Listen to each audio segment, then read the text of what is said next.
Bom dia, pessoal. Hoje nós vamos falar sobre hemorragia digestiva. A hemorragia digestiva, então, ela é qualquer sangramento que ocorra no tubo gastrointestinal. Classicamente, ela é subdividida em alta e baixa. Alta, quando ela ocorre acima do ângulo de Treitz, e baixa, abaixo desse segmento. A maioria dos sangramentos ocorre em homens e ainda a maioria dos sangramentos é causado pela úlcera péptica. Então, a definição que eu já citei tem o ângulo de Treitz como o divisor entre a hemorragia alta e baixa. Ela pode ser aguda, ela pode ser intermitente, em pequena quantidade, ou imperceptível ou oculta. 15% das causas das hemorragias são baixas. 95% ocorre no colo e apenas 5% no intestino delgado, também chamada de hemorragia digestiva média, que vai do duodeno ao ilho terminal. Existe uma nova proposta para subdividir a hemorragia em alta, média e baixa. A hemorragia digestiva alta seria o sangramento diagnosticado pela endoscopia digestiva alta, ou seja, aquele sangramento que ocorre no esôfago, no estômago e até o duodeno, que é a segunda porção do duodeno. A hemorragia média seria o sangramento do intestino delgado, diagnosticados pela cápsula endoscópica e pela enteroscopia. E a hemorragia digestiva baixa seria todo o sangramento diagnosticado pela colonoscopia ou do ilho terminal e do colo. Então, esta é uma nova proposta de subdivisão da hemorragia proposta por essa autora May. A enteroscopia é um aparelho longo, um endoscópio longo que examina o intestino delgado. Então, ela pode diagnosticar causas de sangramento como esta angioectasia do jejum.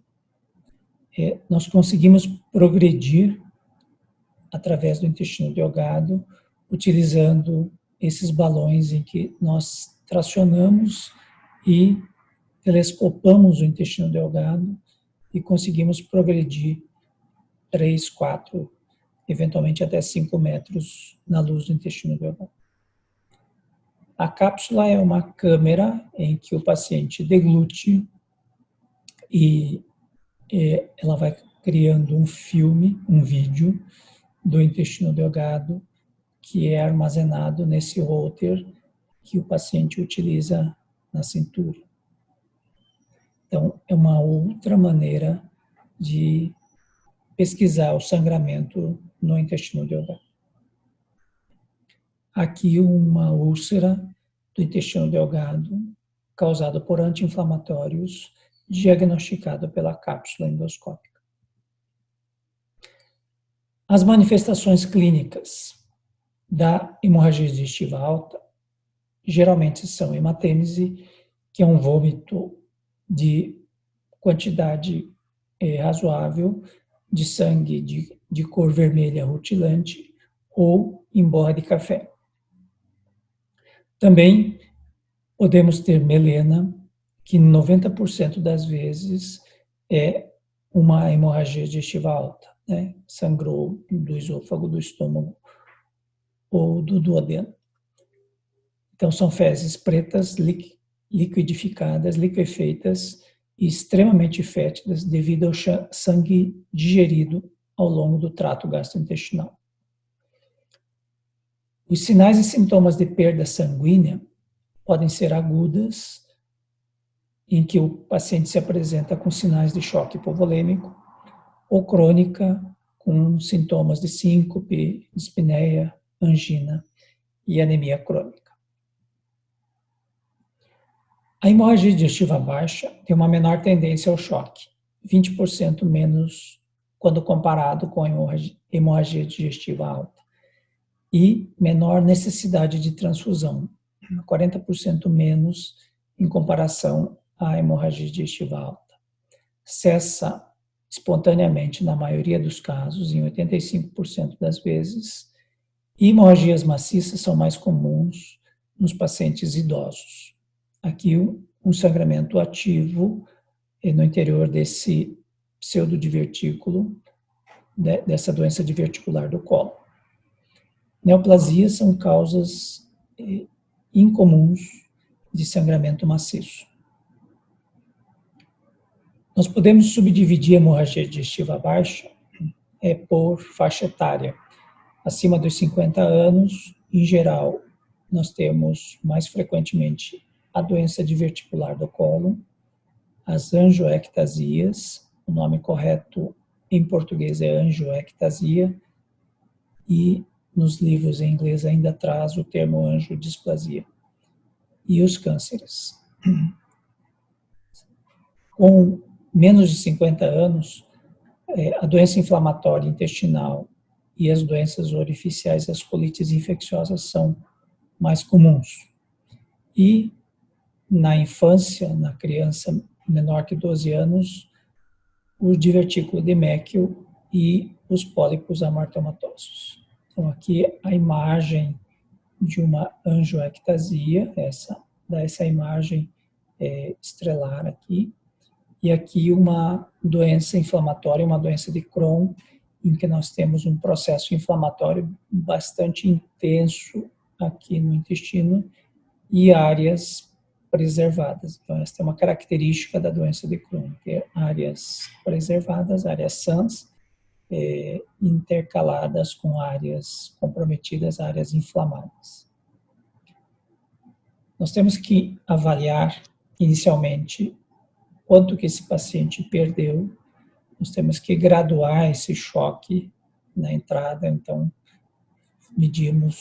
tomamos medida da pressão arterial, do pulso, deitado, sentado, não esquecer do toque retal, solicitar exames laboratoriais, principalmente o VG e a hemoglobina, para termos parâmetro para ver da necessidade de transfusão sanguínea, reposição volêmica de imediato, caso você diagnostique que esse paciente esteja com algum grau de choque, principalmente em acessos calibrosos. E não esquecer de monitorizar os dados vitais desse paciente, a diurese, o VG hemoglobina e a oximetria. Nós temos que pesquisar a apresentação do sangramento, tentando estimar o volume, a cor, sangramento, história de sangramentos anteriores, uso de anti-inflamatórios nos pacientes mais idosos. 80% dos sangramentos em pacientes idosos são causados por anti-inflamatórios. Alcoolismo, principalmente nos pacientes que se suspeita de que ele possa ter alguma hepatopatia, alguma cirrose, doenças associadas como coagulopatias, cirurgias anteriores no trato gastrointestinal, cirurgias prévias como cirurgias bariátricas, ingestão de cáusticos, pesquisar se o paciente não ingeriu beterraba, ferro ou vômito de estase, porque pode escurecer os vômitos e dar a falsa impressão de que esse paciente esteja com sangramento.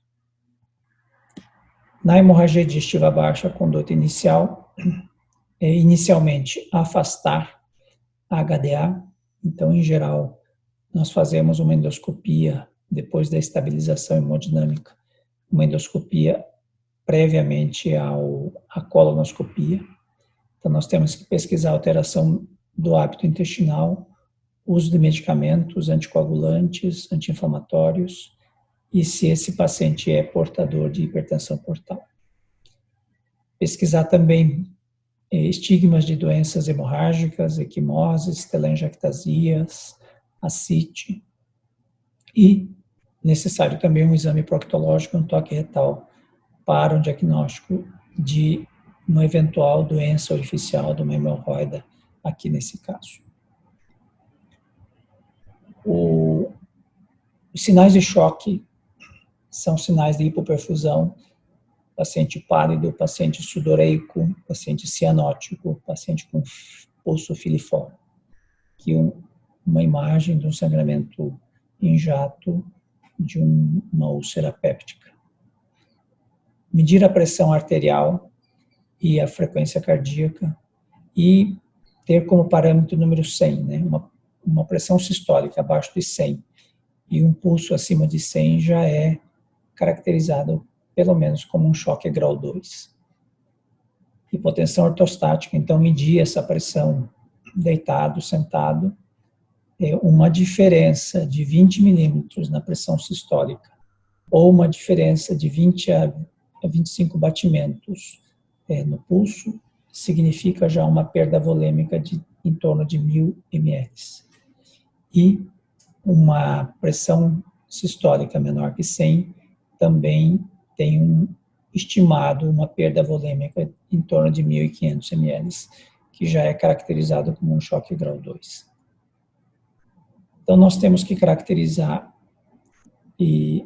qual o grau de choque deste paciente, né? Então, como já foi citado, ver se a frequência cardíaca está acima de 100, acima de 120 já é um choque grau 3 e acima de 140 um choque grau 4. O débito urinário, então não esquecer de sondar, de fazer um cateterismo vesical e fazer a medida da diurese. Então nós temos um débito urinário normal de 30 ml por hora ou mais, no choque grau 1, um débito urinário de 20 a 30 ml hora no choque grau 2, de 5 a 15 ml no choque grau 3 e praticamente ausente no choque grau 4. Avaliar se esse paciente tem alguma alteração do estado mental, se ele está ansioso, se ele está confuso, se ele está letárgico, né? Então, nós temos que, de imediato, tratar esse choque, fazer uma reposição com cristalóides. A primeira escolha hoje é o Ringer lactato, mas pode ser feito com solução salina também. Pode-se utilizar também os coloides, são os expansores de volume, se você tiver disponível. Plasma fresco, no caso de pacientes portadores de coagulopatias. Transfusão de plaquetas, em geral, só se faz quando se programa algum procedimento. E transfusão mesmo, se a hemoglobina estiver abaixo de 7. A conduta imediata na hemorragia digestiva baixa é o ABC, né? Então, reposição volêmica, avaliar a via aérea, a parte respiratória. Endoscopia poderá ser realizada após a estabilização hemodinâmica nas próximas 12 horas. E a colonoscopia, como exige um preparo, poderá ser realizado nas próximas 24 horas. Preferencialmente com preparo intestinal, com laxativos e ou enemas. O índice de identificação de foco de sangramento ativo na colonoscopia é de 70% a 85%. E, de imediato, é realizada a terapia. A colonoscopia sem preparo somente em casos de extrema necessidade. As causas mais frequentes de sangramento alto, de hemorragia digestiva alta, são ainda as úlceras pépticas, úlceras duodenais, úlceras gástricas. As varizes de esôfago vêm em segundo, as lesões agudas da mucosa gastroduodenal, as lesões hemorrágicas, a síndrome de Mallory-Weiss e outras causas raras como câncer, esofagite, pancreatite, hemobilia ou divertículo duodenal. Nós temos algumas apresentações que nessa classificação de Forest, nos casos da úlcera, que ela pode se apresentar com sangramento ativo, que é o tipo 1, com sinais de sangramento recente, quando nós visualizamos na endoscopia um coto vascular visível, nesse caso aqui, ou um coágulo aderido no fundo da úlcera. Podemos também ter um fundo hemático, um fundo enegrecido, e o tipo 3 é o sem sangramento. A úlcera péptica, então, é 50% dos sangramentos graves da HDA. Tem uma forte relação com os anti-inflamatórios e, em geral, na maioria das vezes, tem uma resolução espontânea de 70% a 80% dos casos. Porém, os casos que não resolvem têm um quadro de choque grave e que podem ressangrar a qualquer momento. Por isso que é necessário, muitas vezes, o tratamento endoscópico por injeção de adrenalina ou utilização de hemoclipes ou a cauterização bipolar. São essas as opções endoscópicas disponíveis no nosso meio. Esse foi um trabalho em que nós realizamos durante a minha tese de mestrado, em que eu identifiquei fatores de risco que os pacientes que não estavam sangrando poderão se apresentar piora e ressangramento. São os pacientes com mais idade, com doenças associadas, com hematêmese, melena em grande volume, uso de anti-inflamatórios, com choque hipovolêmico. Então, o choque hipovolêmico deu uma significância estatística muito grande para a piora dos pacientes. Grande quantidade de sangue no estômago, lesão ulcerada de parede posterior do duodeno, vaso visível vermelho no fundo, úlcera extensa maior que 1 centímetro, coágulo vermelho no fundo da úlcera e mais de 5 bolsas de sangue. Então, a presença de 6 ou mais fatores indicou fatores de gravidade que esse paciente possa evoluir para um ressangramento. E nós temos o score de Rockwell, em que nós utilizamos dentro desse aplicativo chamado QX Calculate. Então, vocês entram no aplicativo, entram em gastroenterologia e no GI Bleeding, que é o sangramento gastrointestinal, escolham o score de Rockwell. Dentro do score de Rockwell, eles levam em consideração os dados clínicos, a idade, se ele se apresentava em choque ou não, as comorbidades graves, insuficiência cardíaca, insuficiência coronariana, doenças graves, insuficiência renal, falência hepática, doença maligna. Os achados endoscópicos, quais os diagnósticos, doença benigna, doença maligna, Mallory Weiss, e os estigmas, né? Se tem coágulo aderido, se tem sangue, se tem vaso visível e se tem vaso com sangramento. Então, são esses os fatores: idade, pulso, pressão, comorbidade, diagnóstico endoscópico e os estigmas de sangramento. Então, idade, as comorbidades, insuficiência cardíaca, coronariana, renal, maligno, MWTR, Mallory Weiss, maligno, outro diagnóstico.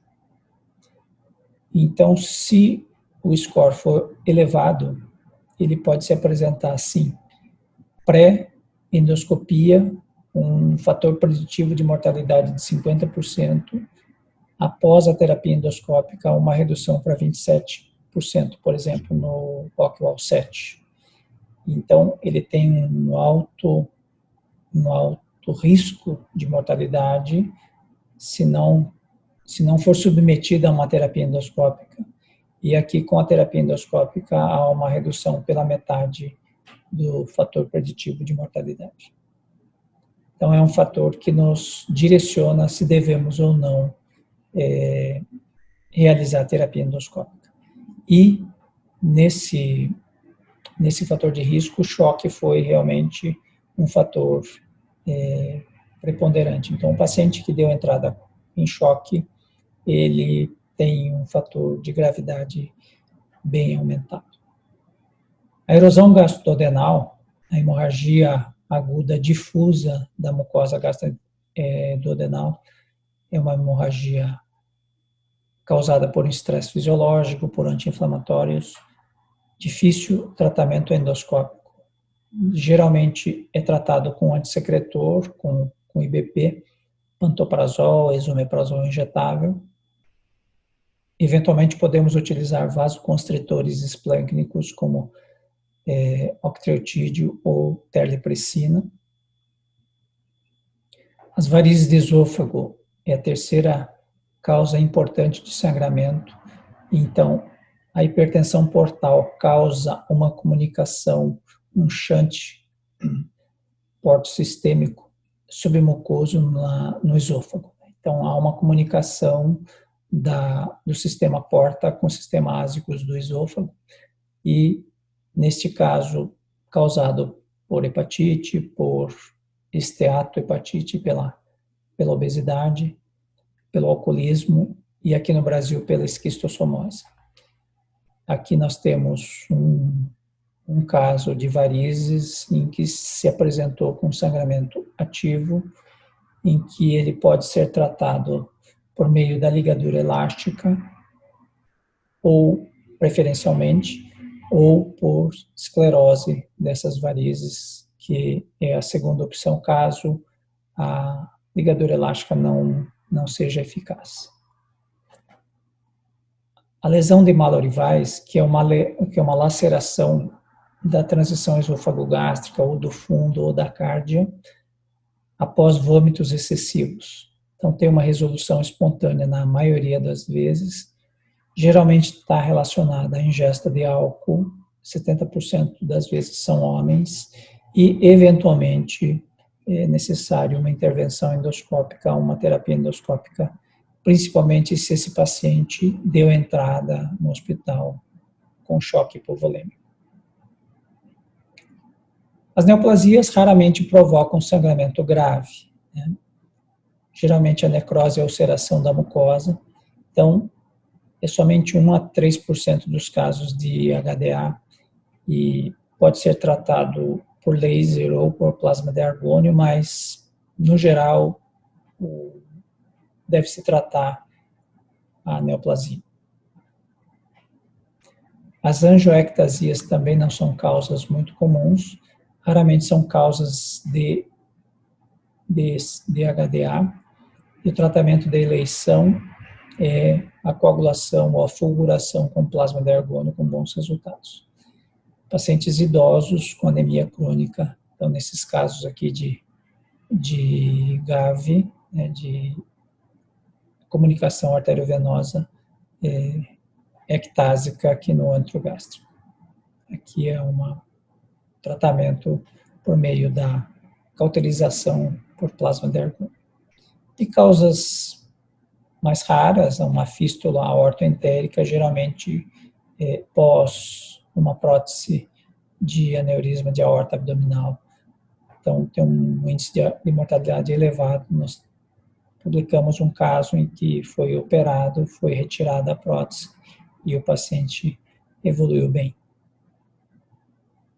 A lesão de Delafoy é uma malformação arteriovenosa, geralmente no terço superior do estômago, mas pode acontecer em qualquer ponto do tubo digestivo, e essa erosão dessa artéria anômala causa um sangramento. Aqui foi um caso em que nós atendemos e acabei tendo que fazer uma cirurgia. Hoje nós tratamos endoscopicamente com clips. A hemobilia é o sangramento através da papila, da via biliar, pós-manipulação hepática por uma colangiografia transparento-hepática, exterioriza sangue de pouco volume para a luz intestinal através da papila duodenal.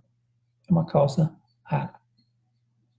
Na hemorragia digestiva baixa, a doença diverticular, então, do cólon, acontece mais em pacientes idosos, 70% a 80% na raça branca. Incidência em população com dieta, menor incidência em população com dieta rica em fibras, incidência de hemorragia na doença diverticular de 3% a 5%. É a causa mais comum de hemorragia de grande volume, 50% a 60% dos pacientes idosos. Então, é uma saculação por uma área de fraqueza no cólon, em que dentro se observa uma vascularização, e esse vaso que coincide com essa área de fraqueza do divertículo é que causa o sangramento. Início é súbito e indolor, a maioria das vezes é no cólon direito, e a intensidade de grande volume, em torno de 1.500 ml de perda, ocorre repercussão hemodinâmica. Na maioria das vezes cessa espontaneamente, mas recidiva em 30% dos casos. Então, o diagnóstico é realizado pela colonoscopia, ou pela arteriografia, ou pela cintilografia. São as três opções de modos diagnósticos. Uma pergunta: diverticulite sangra? Geralmente não. A doença diverticular pode evoluir por um sangramento e pode inflamar e causar diverticulite. Então, aqui, uma doença diverticular que inflamou, evoluiu para uma diverticulite, e aqui uma drenagem de pulso através do ósseo do divertículo. Então, diverticulite geralmente não sangra. O divertículo, então, ou ele sangra ou ele inflama. Então, a drenagem purulenta na luz do ósseo desse divertículo. Angiectasia, essa malformação vascular, acontece sangramento em 5% a 10% das vezes. A causa do sangramento é de origem vascular, geralmente em pacientes com mais de 50 anos, e, em geral, é no septo e no colo ascendente em 70% das vezes. No intestino delgado, representa 80% das causas de sangramento.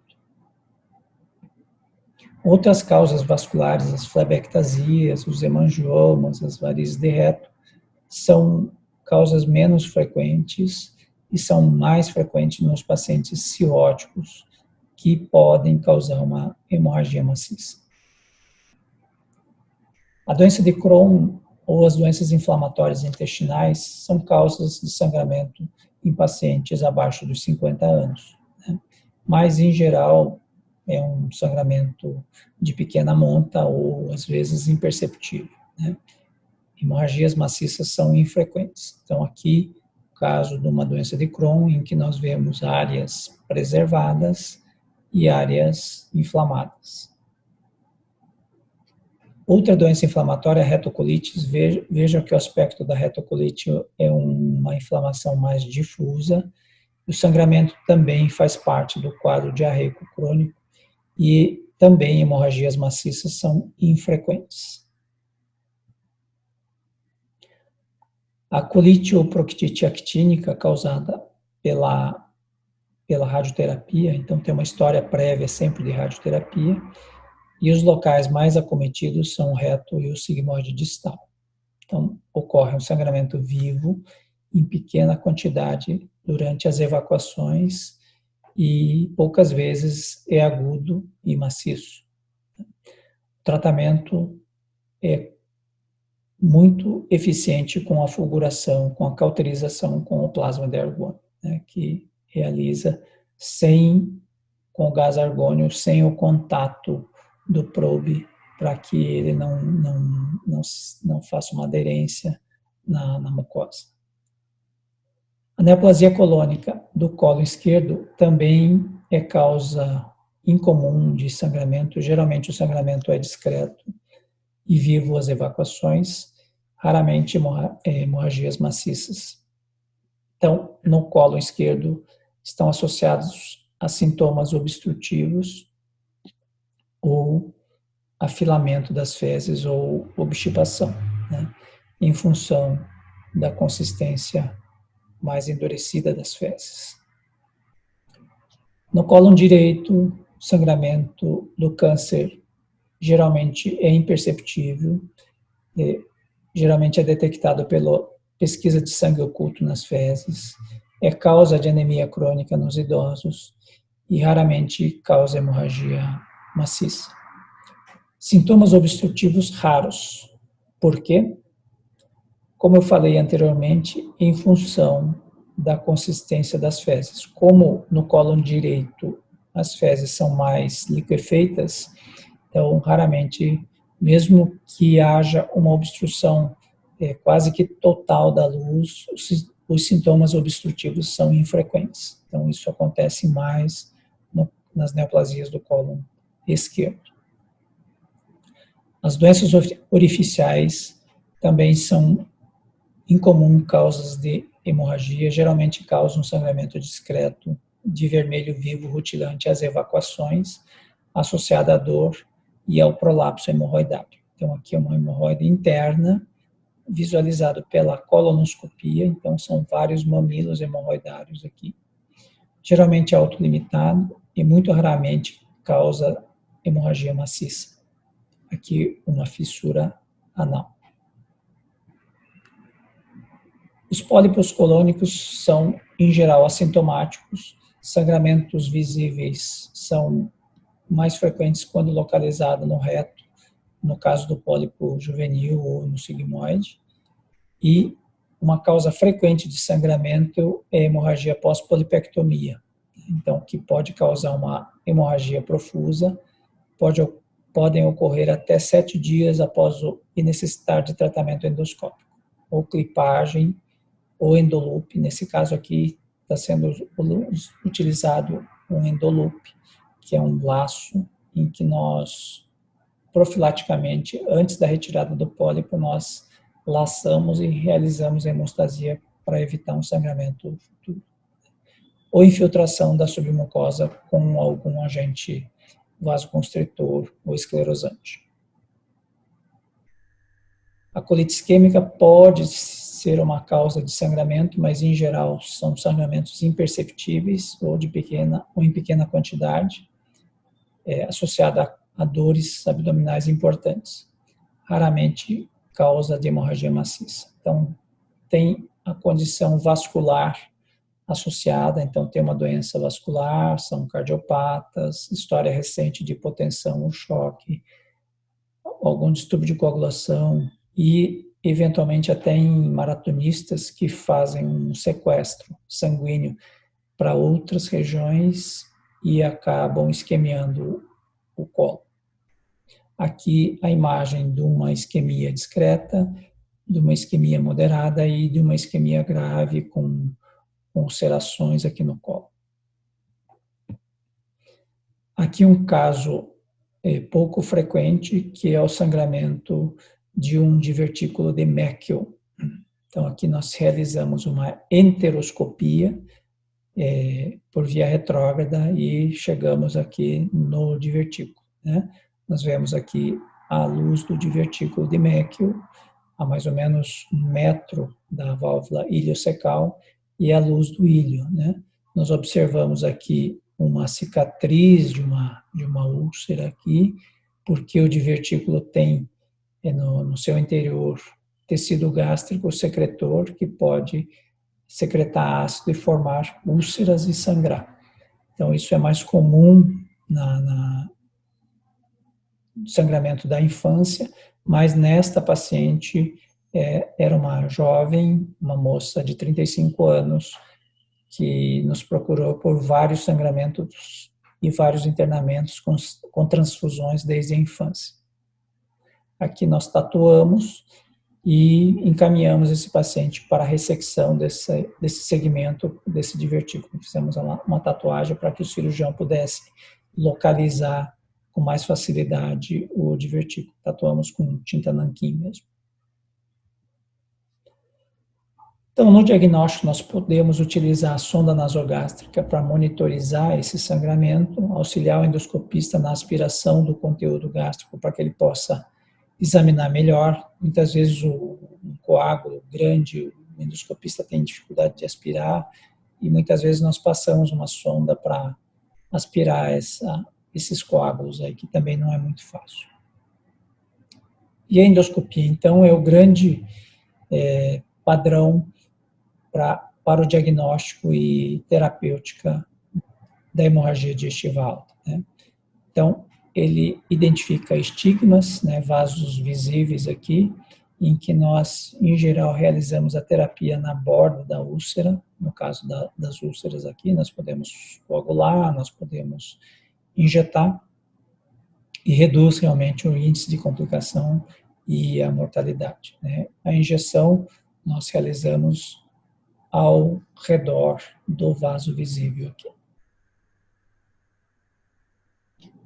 Na hipertensão portal, as varizes de esôfago são uma causa frequente de sangramento, então que nós podemos utilizar esclerosantes, em geral nós utilizamos etanolamina, que nós injetamos dentro da variz aqui, e aí com isso nós conseguimos esclerosar, nós conseguimos embolizar esta variz, mas preferencialmente nós gostamos mais de realizar a ligadura elástica. Preferencialmente é o método mais indicado, porque é um método tópico, porque aqui o agente esclerosante ele pode ir para a circulação sistêmica aqui, para a veia ásicos e para o fígado, para o sistema porta, para o sistema cava e sistemicamente circular esses embolizantes.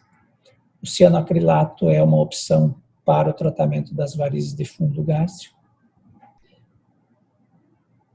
O beta-bloqueador e o carvedilol não é uma droga que nós utilizamos na urgência, mas na urgência nós utilizamos os vasos constritores esplâncnicos, como a terlipressina e o octreotide. E se houver falha no tratamento endoscópico, nós temos a opção a utilização do balão de Sengstake e Blackmore para comprimir as varizes de esôfago sangrante. Se, caso nós não conseguimos localizar o sangramento, nós podemos lançar mão de métodos angiográficos da arteriografia, em que tem uma baixa sensibilidade, mas uma alta especificidade, e que se a arteriografia conseguir localizar, ele pode trombosar, embolizar o ponto de sangramento. Uma alternativa para a redução da hipertensão portal é a utilização do TIPS, né? O radiologista intervencionista insere aqui uma comunicação entre o sistema cava e o sistema porta dentro do fígado. Ele dispara um stent e comunica o sistema cava com o sistema porta, né? Então, por isso que se chama shunt porto sistêmico, né? Através da veia jugular. E o tratamento curativo da hipertensão portal é o transplante hepático.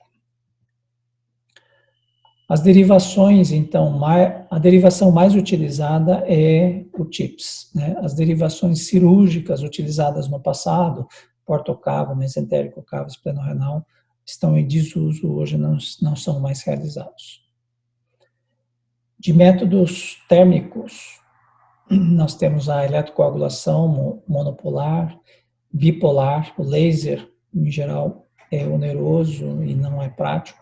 O plasma de argônio nós utilizamos para o tratamento das angioectasias, e esse Ritter Probe, que é essa sonda de aquecimento, que é um método térmico para a hemostasia de úlceras.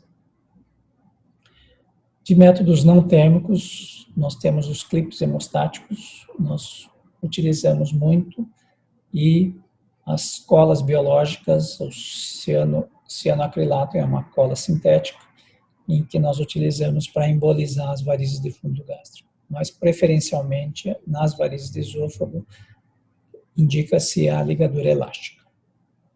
E, em segunda opção, o método de injeção, a escleroterapia. Na úlcera, a escleroterapia é o padrão, mas nas varizes ela entra como uma segunda opção. Ela desidrata, contrai e provoca uma inflamação, uma lesão do vaso sangrante. Ali forma uma úlcera e essa úlcera fibrosa e cicatriza e controla o sangramento. Nós temos vários produtos. Na variz é etanolamina, na úlcera a glicose hipertônica com adrenalina e no fundo gástrico as colas sintéticas, o cianoacrilato. O hemospray é um spray de um pó de fator de coagulação que é utilizado para controlar temporariamente um sangramento de uma úlcera, né? É muito caro, é muito oneroso e por isso que nós não utilizamos rotineiramente. A cintilografia é uma maneira de fazer o diagnóstico. Ela é muito sensível porque necessita de um sangramento de 0,1 ml por minuto. Tem alta sensibilidade, mas tem uma baixa especificidade. Então, ela diz aqui que sangrou no flanco esquerdo, por exemplo, mas não me diz se esse sangramento é do cólon ou é do estômago, né? Sem possibilidade de terapia, quando a endoscopia não localiza o foco de sangramento, mas é bastante sensível. A arteriografia, ela é menos sensível porque necessita de um sangramento maior do que 1 ml por minuto e se ela conseguir fazer o diagnóstico por extravasar o contraste na luz do tubo digestivo, ela tem a possibilidade de realizar a embolização, a terapia, né? Quando a endoscopia ou a colonoscopia não localiza o sangramento. Tem uma baixa sensibilidade, mas uma alta especificidade. Na hemorragia digestiva baixa, nós utilizamos com muita frequência os clipes. Então, nós vemos um local do sangramento e os hemoclipes são utilizados com muita frequência. Então, nós podemos realizar uma infiltração da submucosa com solução de adrenalina ou a clipagem. Utilizamos a vasopressina ou a terlipressina com 80% de sucesso, 50% de recidiva. A embolização, 90% de sucesso, 15% de infarto intestinal. E quando não se consegue controlar endoscopicamente, nós podemos indicar cirurgia, uma colectomia total em caso de foco desconhecido e uma colectomia segmentar quando o foco é identificado. Aqui nós temos então o algoritmo, nós deixamos esse paciente em jejum, 2 acessos venosos periféricos com solução de cristalóide, Ringer ou solução salina e hemotransfusão em caso de hemoglobina abaixo de 7 a 8. Se esse paciente estiver com instabilidade hemodinâmica, nós realizamos a ressuscitação volêmica e logo em seguida podemos lançar mão da terapia endoscópica. Se a terapia endoscópica não for eficiente junto com a terapia farmacológica, a terapia farmacológica está aqui, utilizamos hoje a terlipressina, que é um análogo da vasopressina, coletar hemograma, sódio, potássio, ureia, creatinina, função hepática, coagulograma, endoscopia, hemostasia endoscópica, preferência pela ligadura elástica nas varizes do esôfago, cianoacrilato nos casos das varizes gástricas, jejum, lavagem intestinal, nos casos de para prevenção de encefalopatia, manter a terlipressina por 48 horas e, após a estabilização, considerar depois, após o quarto dia, o propranolol. Considerar a utilização do balão de Sengstake Blakemore nos casos de falha do tratamento endoscópico. Recidiva hemorrágica na falência do controle hemorrágico, no primeiro episódio, uma nova tentativa do tratamento endoscópico. Uma falha no segundo episódio, considerar o TIPS e considerar a cirurgia.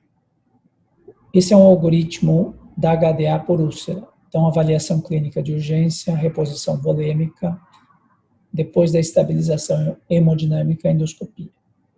Se o sangramento cessar, paciente em UTI, omeprazol, uma hemoglobina de 8 em 8 horas e transfusão se for necessário.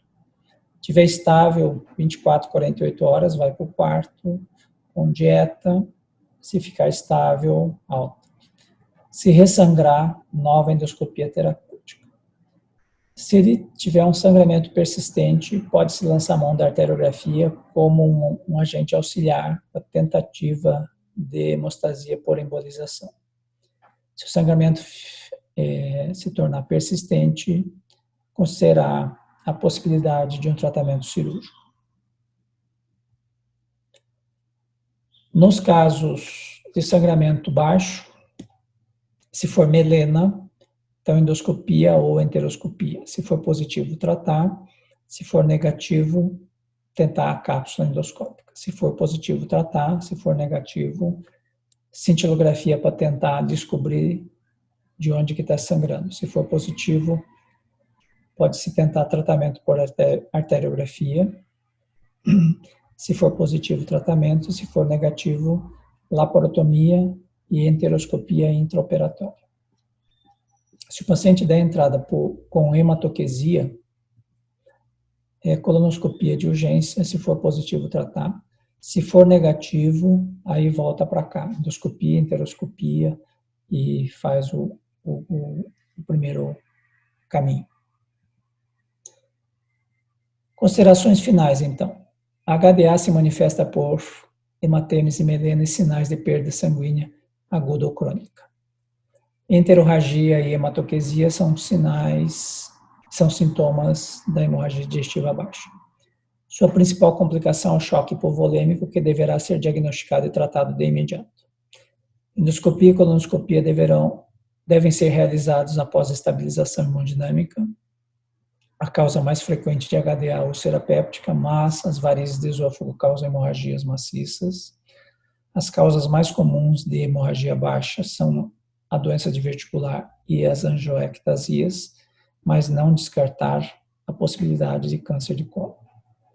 A terapêutica endoscópica é variada e eficaz, principalmente a escleroterapia nas úlceras, eventualmente até os clips. Ligador elástica nas varizes de esôfago é o método preferencial. E os hemoclips no estômago e no colo são bastante eficientes. Muito obrigado. Nós discutimos, então, o tutorial na quinta-feira. Tchau.